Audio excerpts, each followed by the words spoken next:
Hello, Arthie and Yan. Assalamu alaikum. Assalamu alaikum. How are you doing? We are good. I hope your energy crisis sorted out. Well, internet came back on just now, actually. Wow. So I'm a lucky person. You are. You sent us some good vibes. Yeah, so are we though. Salam, everybody. So are we. We're lucky people. So over to the host to introduce our panel, and then we are looking. I'm searching for Miss Azra to pin her video as well. I can't find her. Is she logged? Has she logged? Just coming back, settling down with my video process.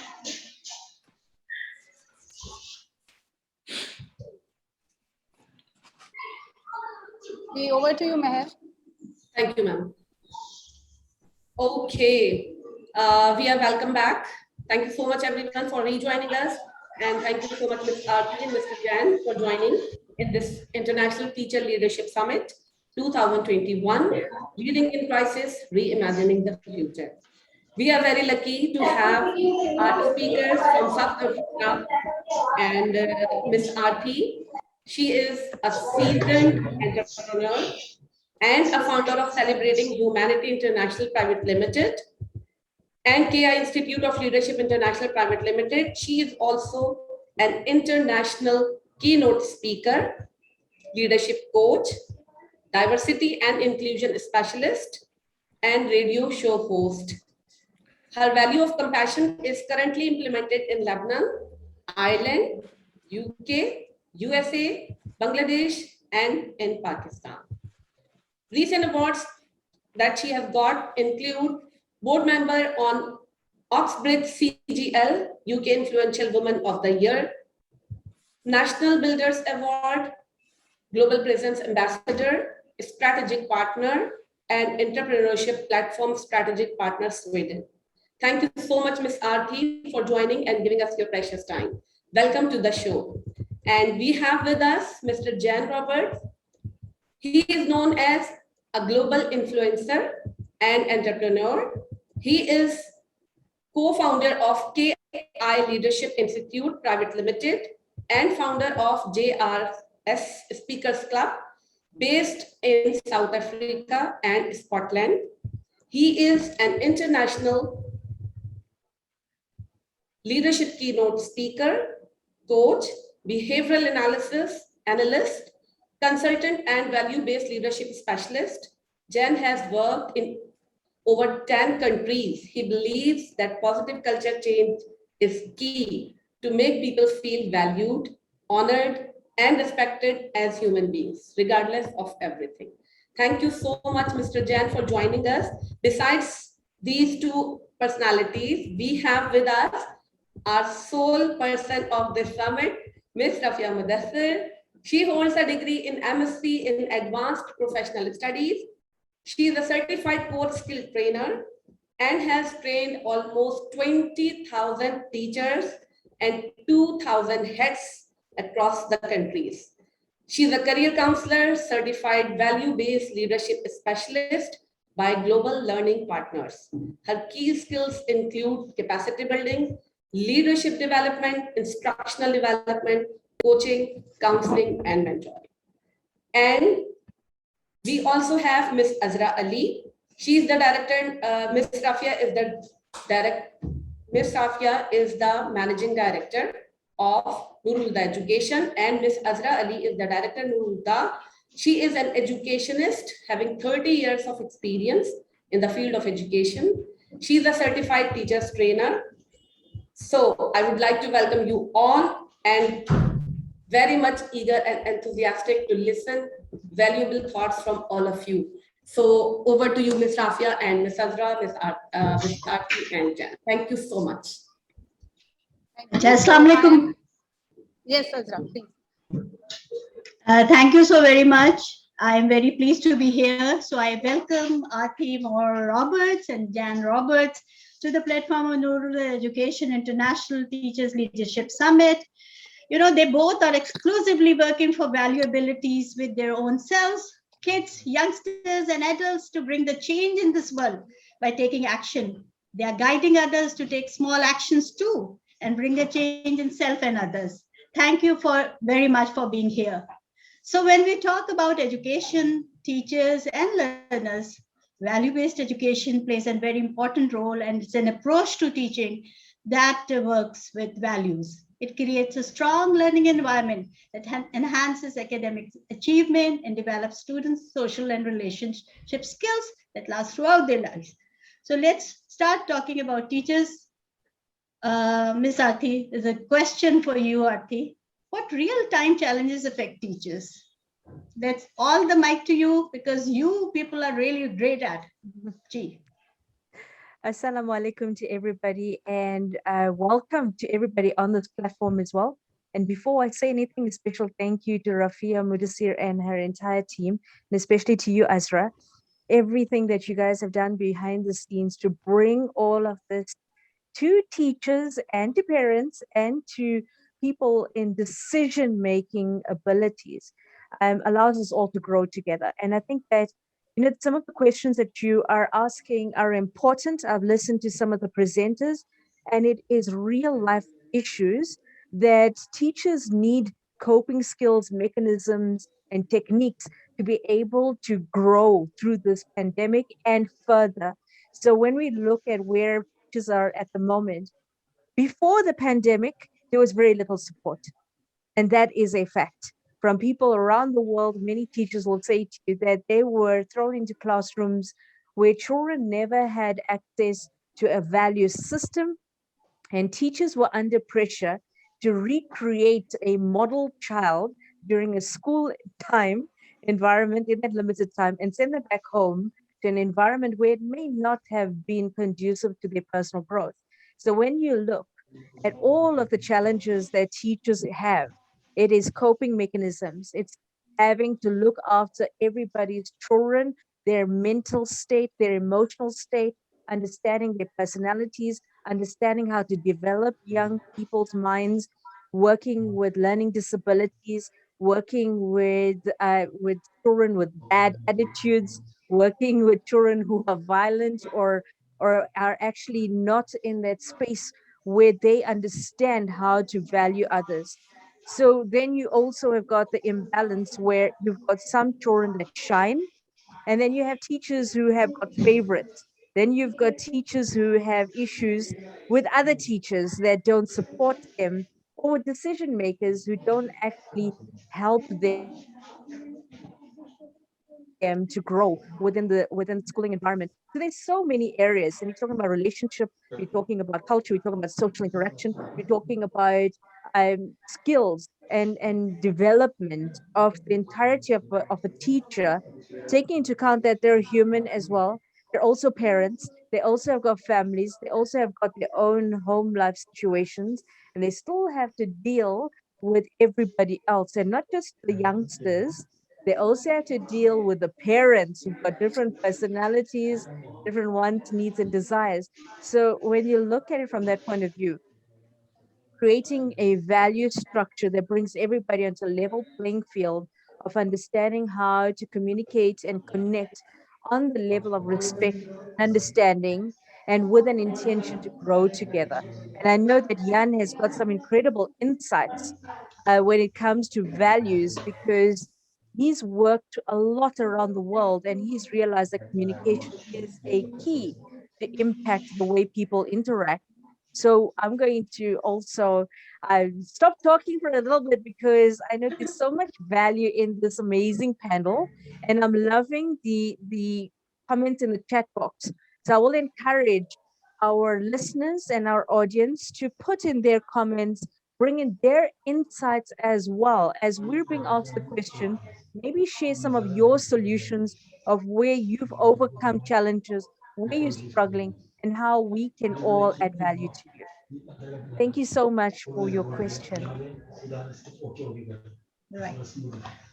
Thank you. So we're waiting Azra, for before you go Jan. to Ms. Azra, Rafiah, before you would go you to like? the next question, I just want to say that please, everyone who is here, can you please put your microphones off, because some participants are complaining about disturbance.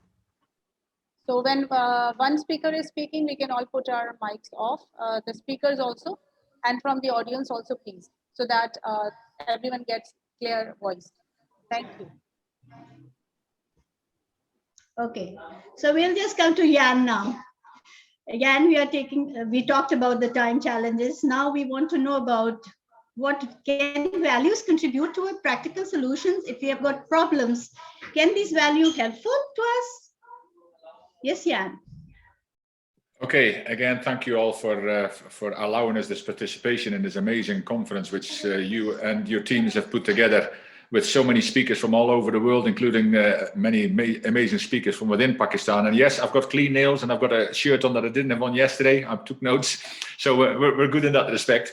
But I think it's, you know, if we didn't know before, we live constantly in a changing world. And I think for teachers, it is even more challenging because there are so many challenges they've always had. I mean, they always encounter diverse range of learners. Every year it's different and every classroom is different. And then we have unexpected situations in the classrooms, shifting from offline now to online as well, integrating new knowledge. There is always new knowledge. The teachers having needs to upgrade all the time. And you know, it was challenging before, but now there is so many more challenges, and for teachers to be able to connect with their students and connect with each other as well, because I think an important part of working in any work environment, and even more so with teachers, because they need to interact with each other and with students, is so important that when we have situations now that we even as speakers, it is so much more difficult to connect with people through a screen. And I love the previous speaker as well. She talked a lot of things that we need to take care of when we're on the screen as well, and how we can connect better with people. But there is the value. I mean, value has become a large part of our life. I think values are the foundation of life, of business, of education, of any field you can think of, our social circles. And it's no different for teaching either. You know, the value of listening, and that is a two-way thing, of course, because it is so easy when online now for students especially. It's a bit more difficult for teachers, but for students to switch off their screen, and sometimes it's necessary because we know the internet is a struggle around the world. I mean, we had no internet for more than 14-15 hours yesterday, but when internet is weak, they might have to switch it off. But it is so often happening that when we want to get the most value from our teachers, we also need to make sure that we respect that. And if we can't put it on, but at least make sure that we use the value of listening well, because we need to make sure that the value of listening is there, the value of transparency, that we actually when we say we're going to be online, that regardless whether our screen is on or off, that we are online. But all the challenges happen that we need to all become adaptable. And I think students, young people, are much more adaptable than we are at any time. So for our generation, it has always been a bit more of a challenge, but it's always possible. And because I mean, we're all online here, so we're all adapting to online conferences. We would rather sit in the same room. I would rather, Arthie and myself would rather be in Pakistan with you at the moment, for sure.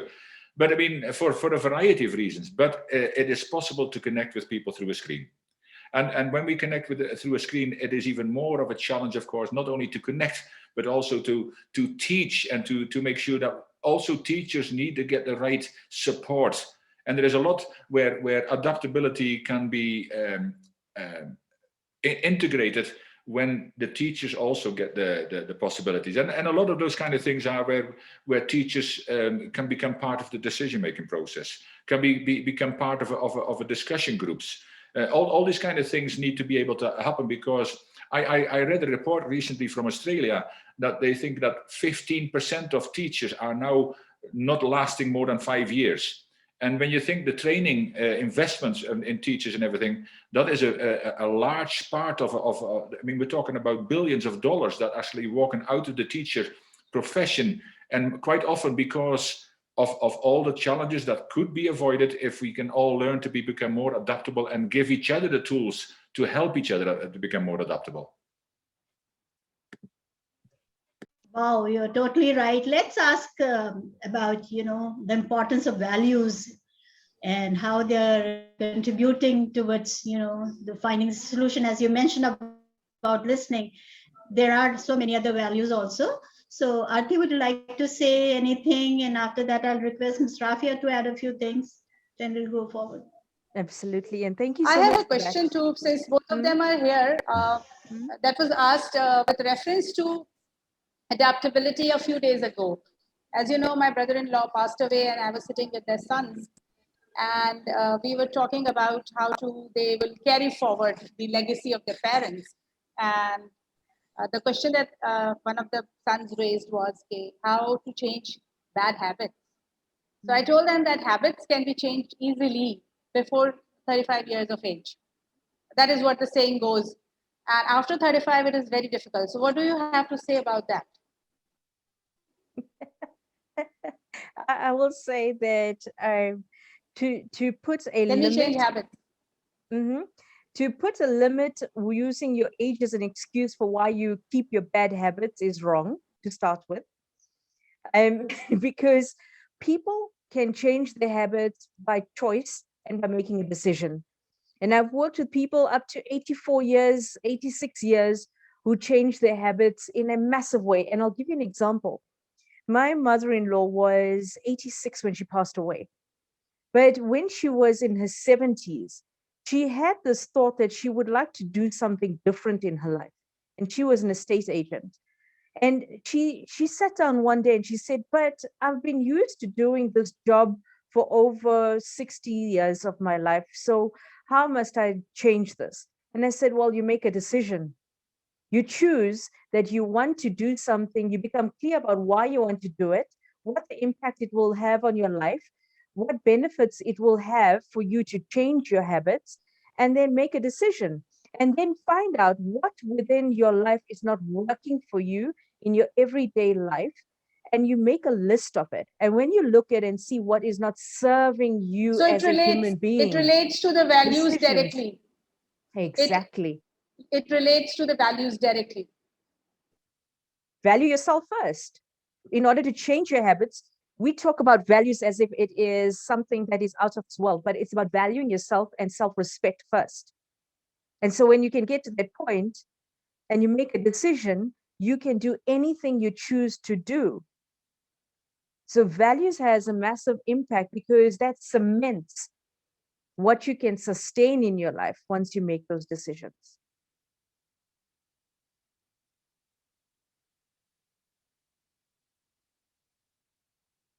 Okay, thank you so very much. That was very good. So I can change my values if I want to. That I've come to the conclusion at this time also. So coming back to values, as we are discussing, how can compassion could be used as a tool to understand the emotional connectivity of most learners they need?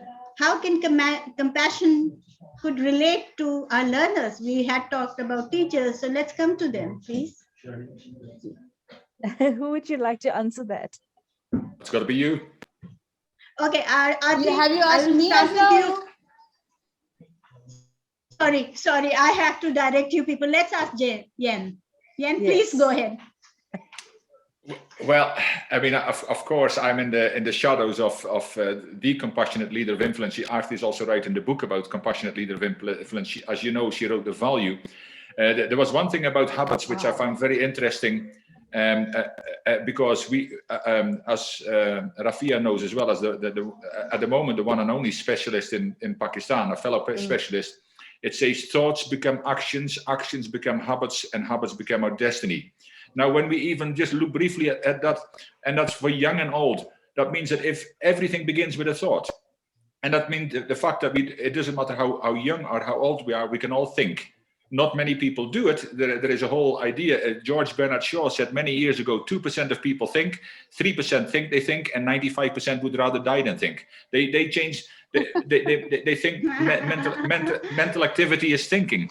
But when everything begins with a thought, that means that it doesn't matter what age we are. We can age at 6 or 60, we can change our habits because it all begins with a thought. I just wanted to mention that because I think it's very important that if we want to, but we need to become aware. And compassion as well. I mean, I love listening to Arthie about this, but it is so important for our students as well.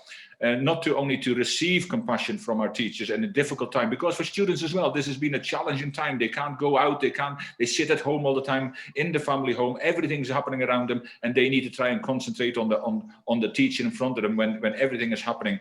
But also the fact that it's become very lonely for our youth.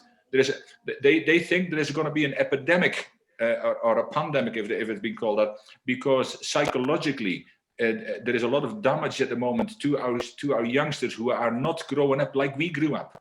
And now they're sitting at home, and yes, we're glad that they sit in front of a screen. We're glad that they pay attention, but everything else that goes on about them is having a direct influence on their lives. And we as not only teachers, but as parents and as adults, we need to be very compassionate and considerate and kind at these times, because it is so challenging that our youth are losing their identity at the moment. There is so many surveys done around the world that there is a lot of youth who have no hope. And when we talk about values, we all know that where there's hope in the future, there's power in the presence. So we as adults, we need to be compassionate and try to give them that hope, try to give them that light at the end of the tunnel. And because better will come, as Mike Pullen, who was on the other day, I believe, he always says that better will come. And we need to believe in that, and we need to practice that as well, because as leaders, Napoleon Bonaparte said many years ago, leaders are sellers of hope.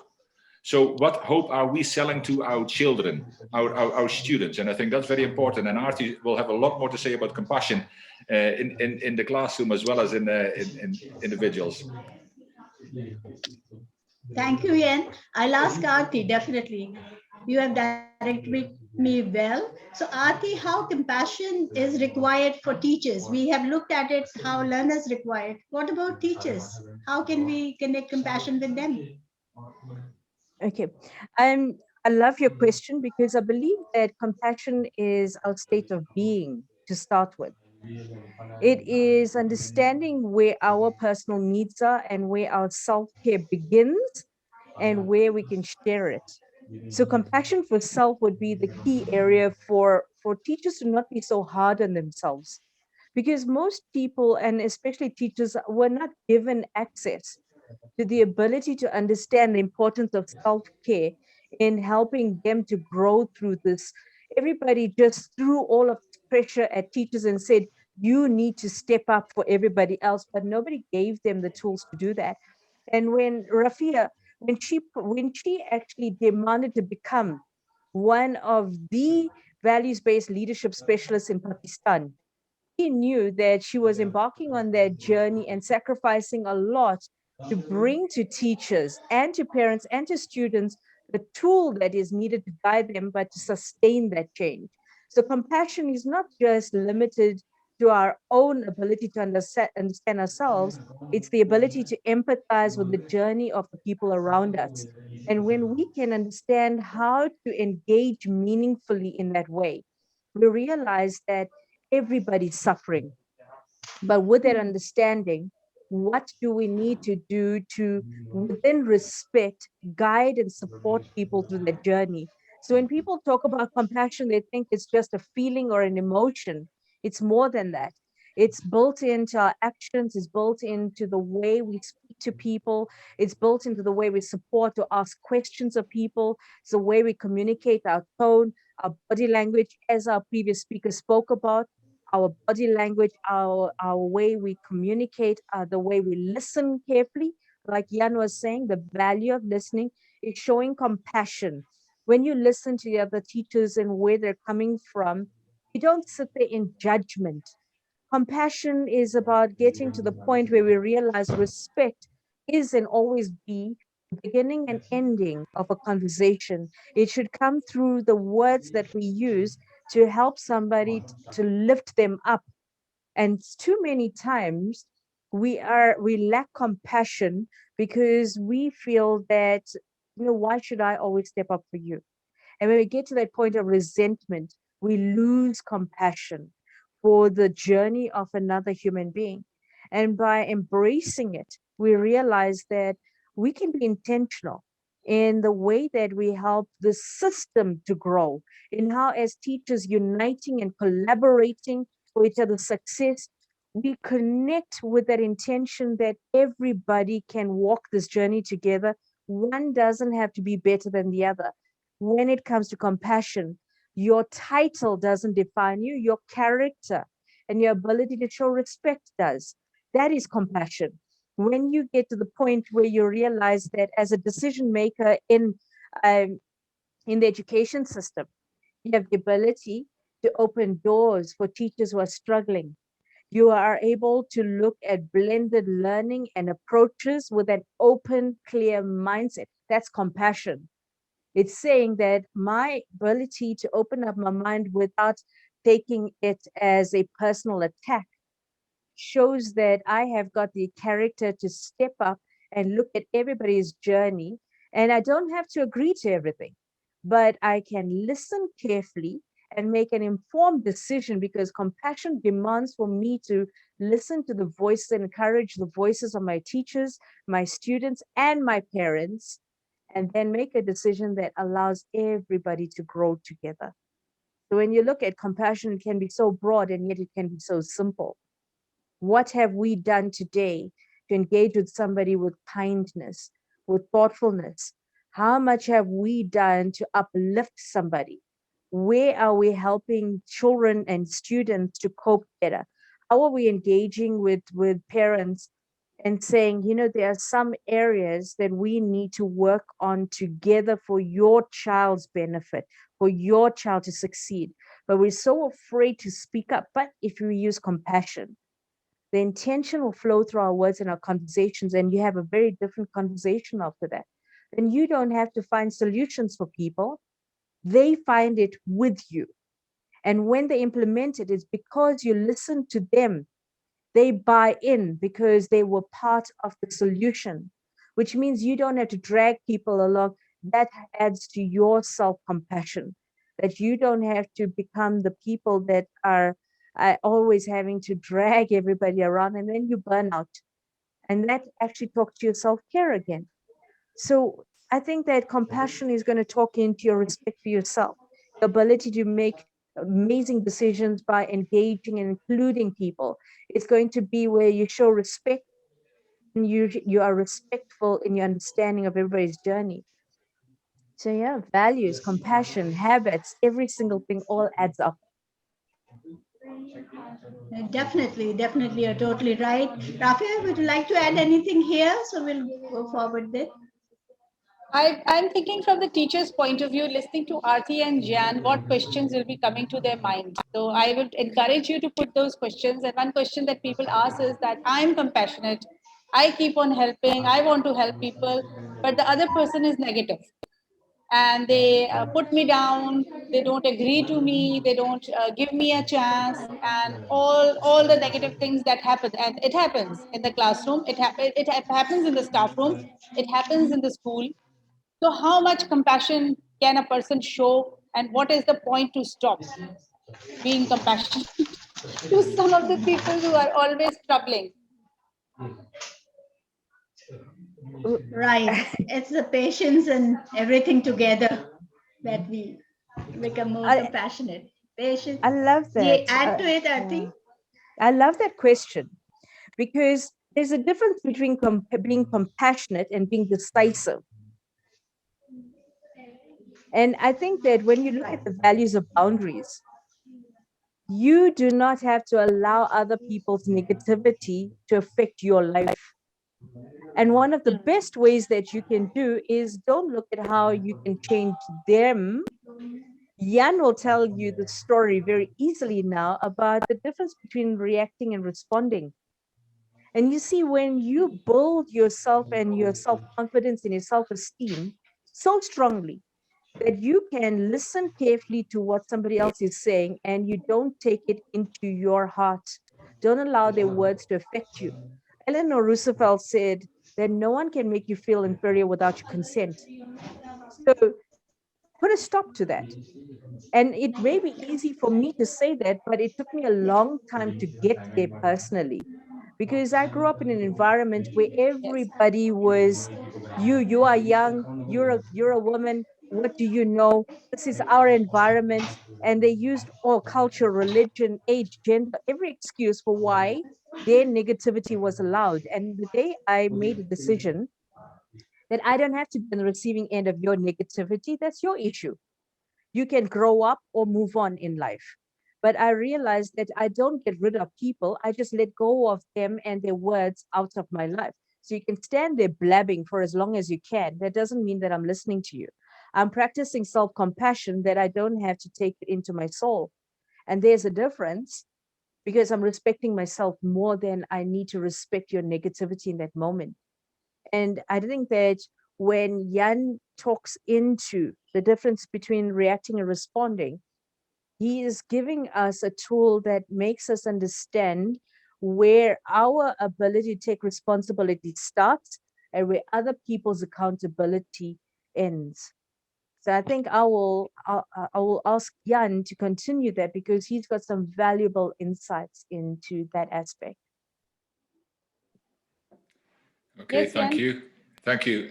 First of all, a few quotes come to mind me when I listen to all this and about reacting and responding. I say, first of all, don't let other people's opinion become your reality, and don't let your past become your future. It all talks about us becoming adaptable to change, but also us becoming adaptable to the situations we find ourselves in and the way we do that. Because another wonderful saying is it doesn't matter what happens around you, what happens to you, it matters what happens within you. And when we put all that together in a ball, we're talking about responding. Because there is a very big difference to reacting and responding. And we are, I think all of us probably do that. We speak our truth.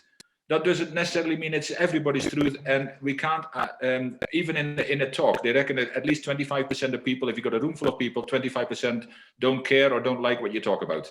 We can't please everybody. I say even a clown can't make everybody happy, but we're doing our best, and we get upset by the few people who normally are upset with us, even though 80% of the people have really taken in what we do and we make a difference in their lives. Yet naturally we focus on the few people who are negative to us, and we need to stop that because we need to start responding. And I think one of the big things, I learned it in martial arts many years ago. I still practice it to this day.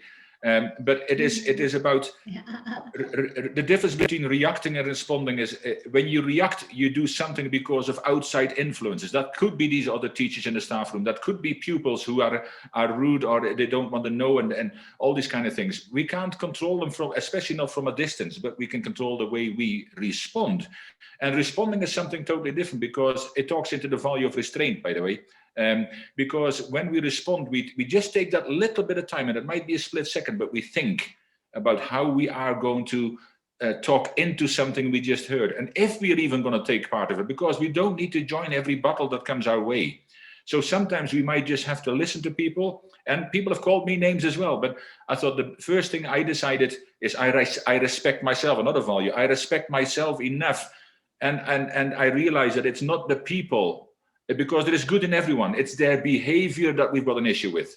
So if then we can choose, we can choose to respond in a way that we want to respond without getting down to their level. Arthie always says, you know, we never want to go down to other people's level, wherever it is, but we want to lift them up to ours. But therefore we need to constantly develop as well, because what are we lifting them up to? So if we then respond from within, and we all have innate wisdom inside of us, and there is good in every one of us, and that goodness needs to come out.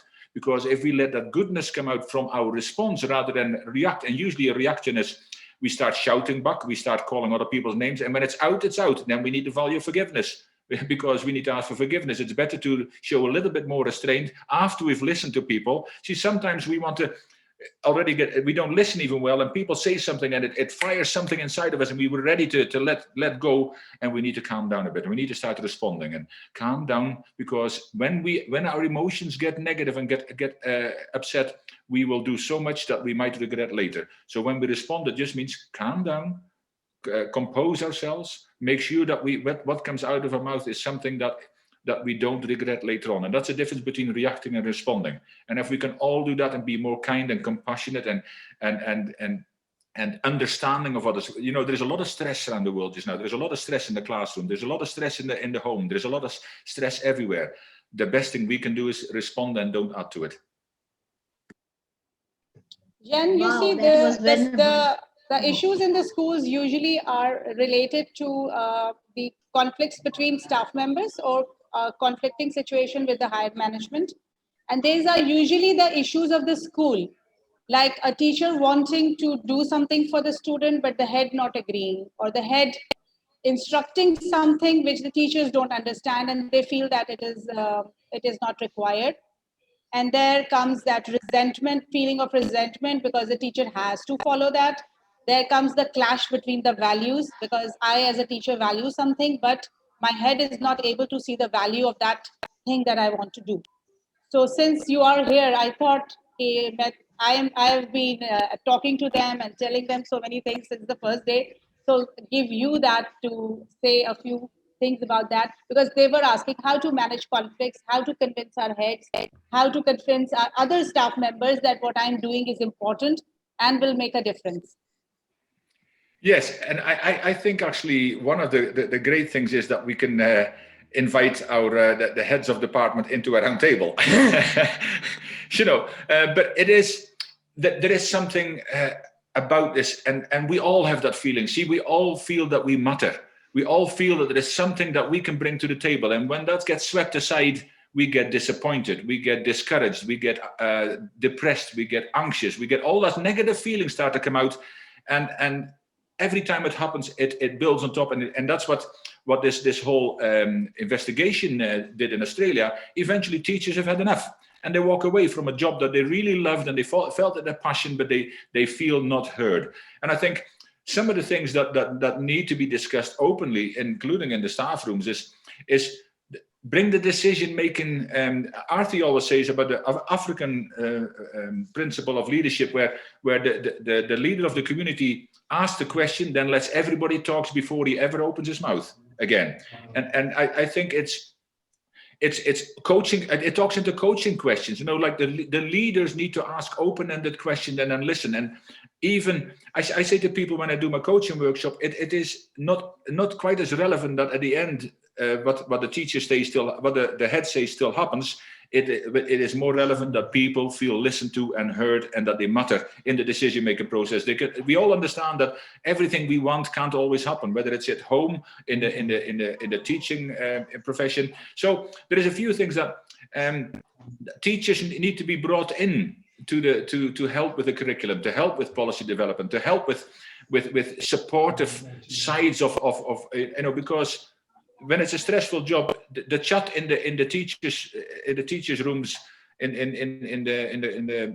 doesn't always, it's not enough, just a general chat. We need to make sure that teachers are supported in so many more ways, and that they get empowered in the workplace. And I think that is something that also has to come from the head, of course, because we can talk about it, but the head needs to be open to proactivity from the teachers, and know that there's a lot of wisdom in the teachers that he or anybody else might not have, and then take it on board and acknowledge that the least that has to happen is acknowledge it, and then discuss if something cannot happen, why it cannot happen. I think that just is, there's so much good to the morale of teachers. Yes. And utilizing the strengths in the staff room, because sure. Everyone has one particular gift, and the staff complements. As a head, what I used to do, Shian, is that I used to have younger teachers and I used to have senior teachers. So it was like a family where there were young teachers learning from the senior ones, and the senior ones guiding them as mentors. And at the same time, you were satisfying the needs of the students. The bubbly teachers, the younger ones are bubbly teachers, so the children enjoy talking to them, and they know they can actually confide in them as a friend, go and tell them if something is wrong. And the older teachers are there where the children give respect, and because of their experience and expertise, and the teachers also give that. And so there is a learning community developing. And then mixing and matching people to learn from each other, like a teacher who doesn't know how to use computer matched up with someone who knows it well, to peer coach each other. And that helped. Yes, Rafiah, you're totally right. And now we are slowly, gradually coming to a point where it's all about collaboration. It's all about togetherness. It's all about helping each other out. So once we are looking at ourselves, I would like to ask Arthie that what are the personal development skills and how they impact the learners. We are all learners, teachers are learners, heads are learners, students are learners. So how these skills they impact that. And Rafi, I always like your personal examples because they really let us think about, our own situations. Thank you, Rafia. Thank you so much. That's a beautiful question. But you always ask beautiful questions. So I think that when we look at personal attributes and how we can collaborate, okay, the art of collaboration is so simple. We need to first get rid of our egos, because when our ego takes a trip, it takes us with us and it leaves everybody behind. And what happens is that in the art of collaboration, there's no room for egos to come in there, because then we don't see people for who they are. And I think one of the skills and attributes that is so simple, and it's been taught through all of our scriptures: treat people with respect. And they said people. They didn't say only treat a man with respect, and they didn't say only treat a woman with respect.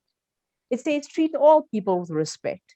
And when we get to that point where we understand how we can collaborate, we need to remove the prejudices and the programming that prevents us from sharing our opportunities, from sharing our techniques, from sharing our insights and our experiences with each other.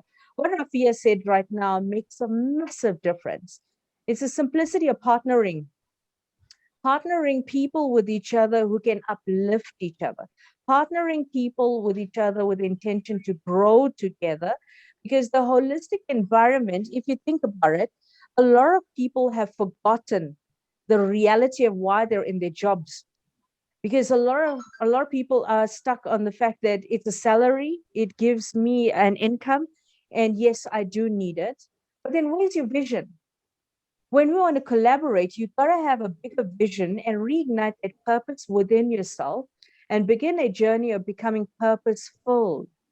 That the whole point is that we are here to nurture our young people to the best of our ability with the limited resources we have, but understanding that we've got unlimited potential resources for access to the knowledge and the wisdom of our fellow human beings, regardless of their gender.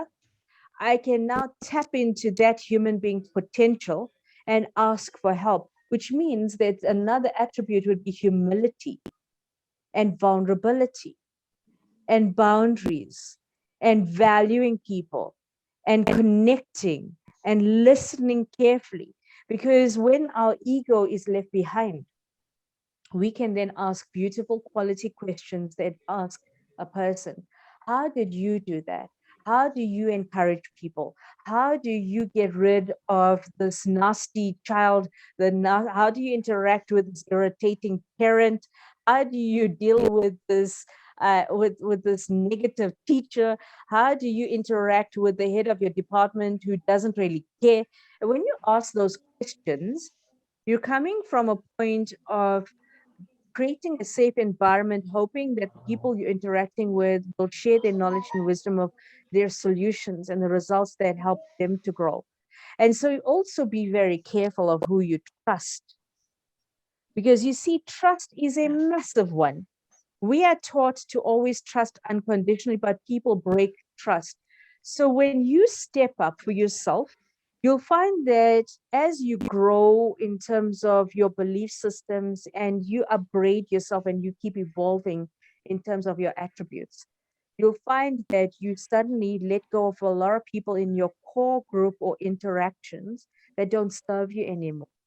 And so there's an openness and open-mindedness that you need to have, that you seek to create friendships and relationships with people who are uplifting themselves. You will seek to connect with people not limited to your sphere of influence, but globally.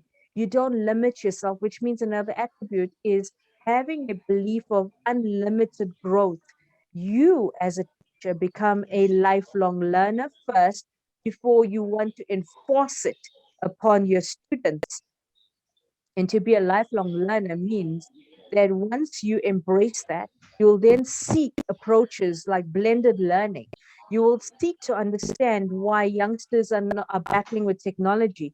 You will then understand why there are some teachers not actually understanding technology and the impact and how it can help them to grow, because the brains shut down to this is what we've always done, which goes back to Rafia's original point.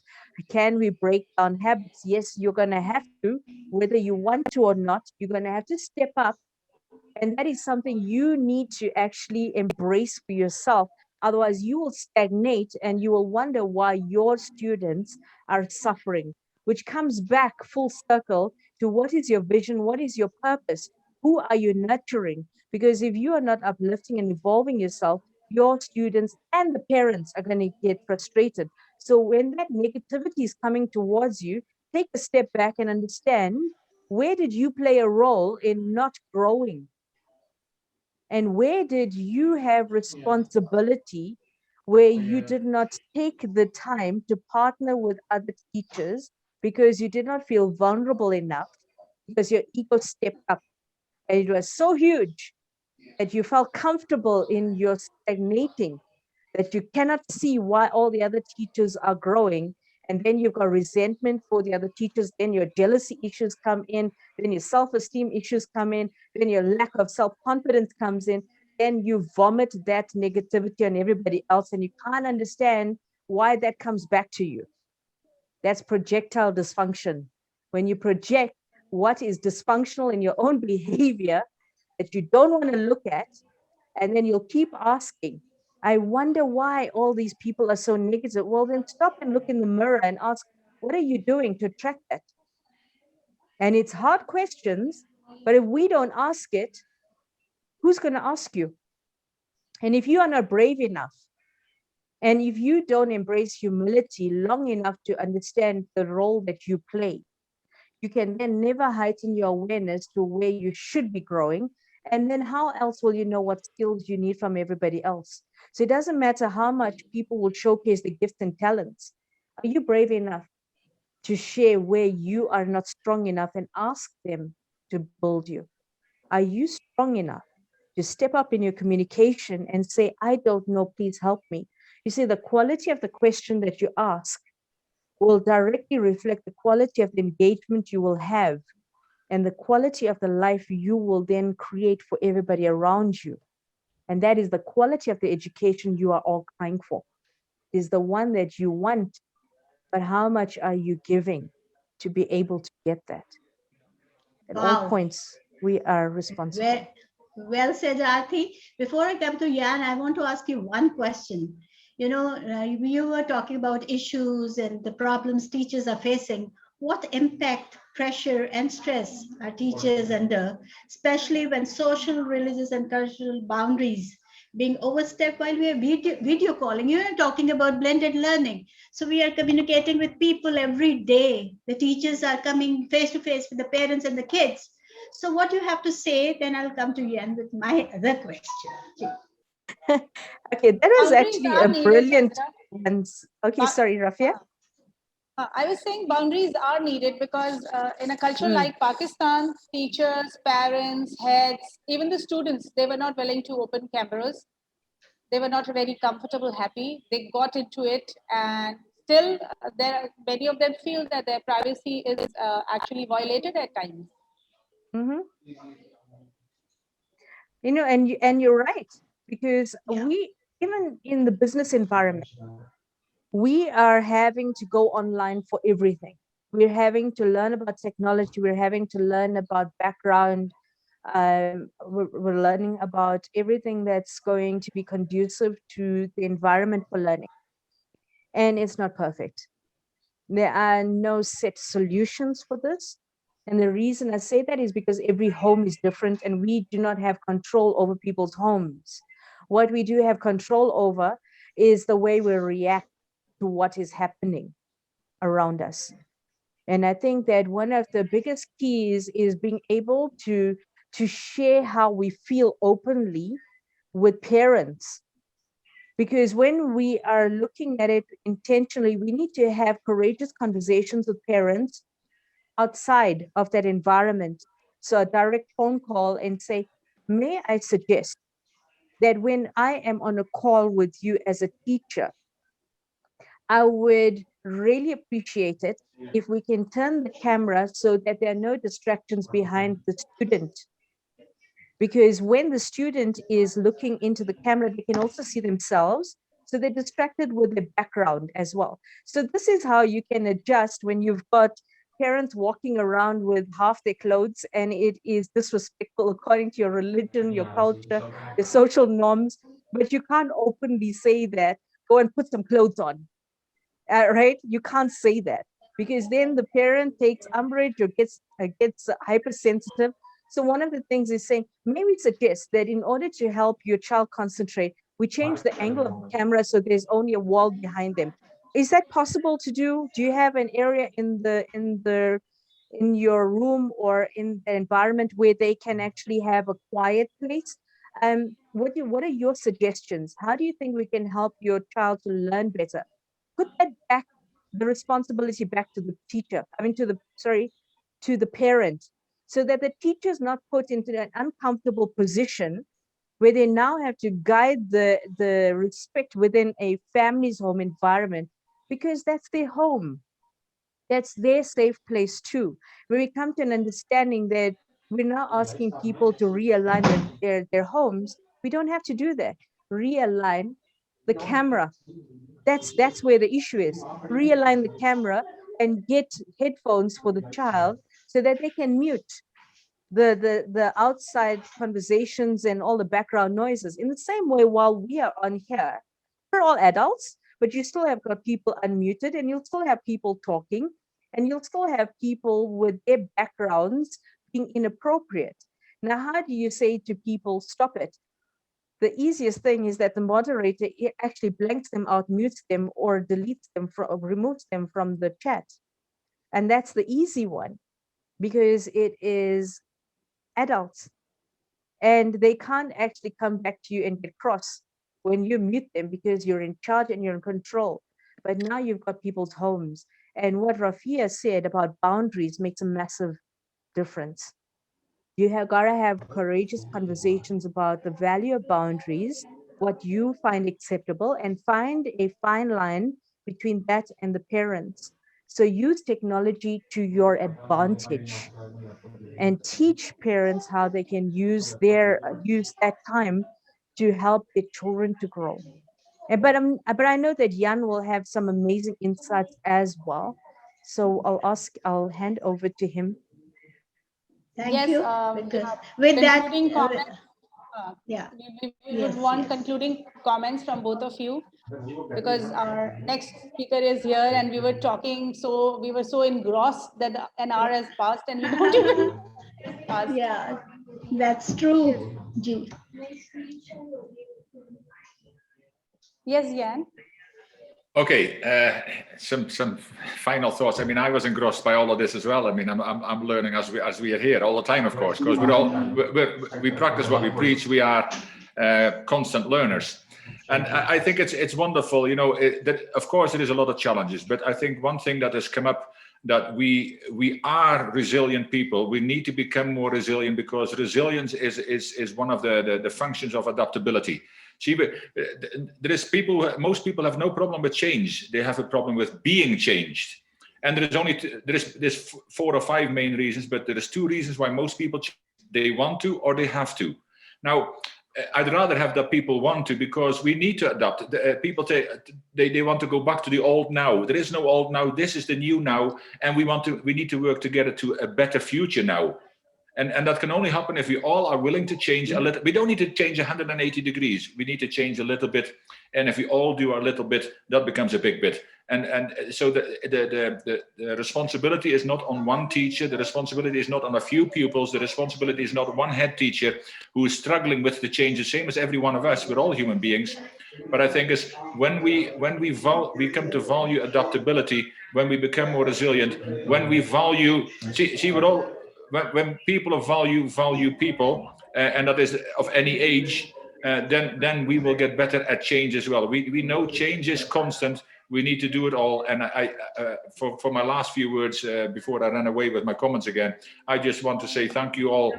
Thank you, Rafiah and Azra and the entire team for bringing these 3 days of immense necessity, immense value, and to educators, to people in the field. I'm sure everybody is learning a lot, and for me, it's a privilege to be here. And I'm sure Arthie will say her own few words. Thank you. Thank you. Thank you very much. Yes, Arthie. I think that our final closing remark is that some of the attributes of our 21st century teacher is the person who values and encourages others. They are problem solvers, understand how to adapt to the real world.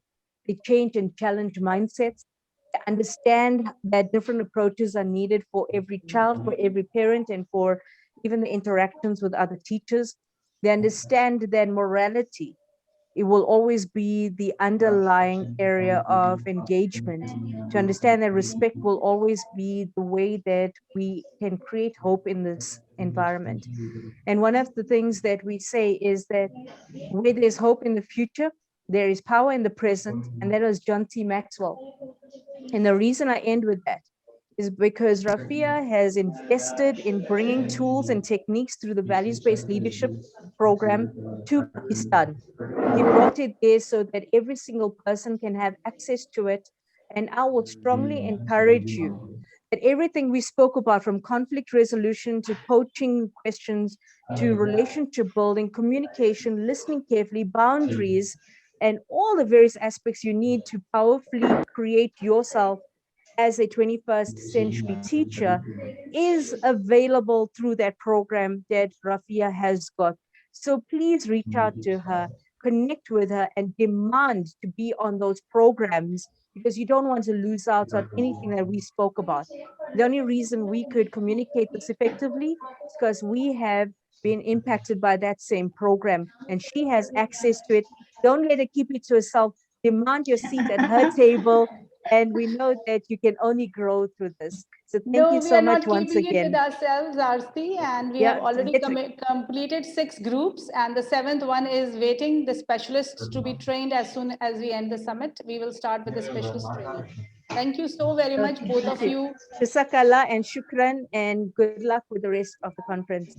Well done to all of you. We are so proud of you guys. Thank you. Thank you. Thank you, Arti, Jan, and Ms. Rafiah. At the end, before the thank you note, I will just request you to say a few words about value education program that I'll come back to you. And with my word that values are inside a person and not outside. So we have to look for values in people. So we have to keep our eyes open. I hand over the mic to Meher Kamran now, as we are waiting for Ms. Saima Abdi. Thank you, Meher, for the Thank you so much, everyone, especially Ms. Arti and Mr. Yan.